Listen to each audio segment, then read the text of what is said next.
రైతులకు ఇచ్చిన హామీలు నెరవేర్చడంలో కాంగ్రెస్ సర్కారు విఫలమైందన్నారు మాజీ మంత్రి నిరంజన్ రెడ్డి. 15,000 రైతు బంధు, క్వింటాలకు 500 రూపాయల బోనస్ ఏమైందని ప్రశ్నించారు నిరంజన్ రెడ్డి.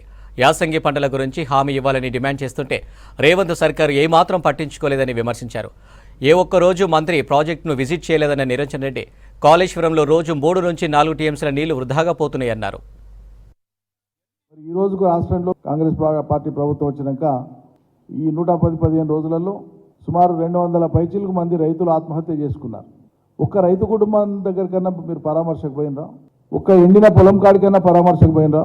రైతులు మంట పెట్టుకున్నటువంటి ఒక్క పంట కాడికైనా పోయి పరామర్శకు పోయినరా?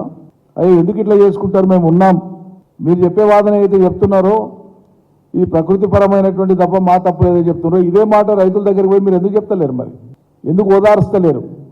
మీరు చెప్పేదే నిజమైతే రైతులు ఇటువంటి చర్యలకు పాల్పడకుండా ఉండడానికి ధైర్యం ఎందుకు ఇస్తలేరు? మరి అంటే మీరు పిరికివాళ్ళు.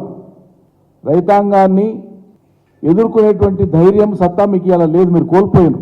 ఎందుకంటే మీరు ఇచ్చినటువంటి మాట ప్రతి ఎకరాకు ప్రతి రైతుకు 15,000 రైతు బంధు అన్నారు, కౌలు రైతుకు అన్నారు, 12,000 రూపాయలు రైతు కూలీలకు అన్నారు, బోనస్ క్వింటాల్కి 500 అన్నారు.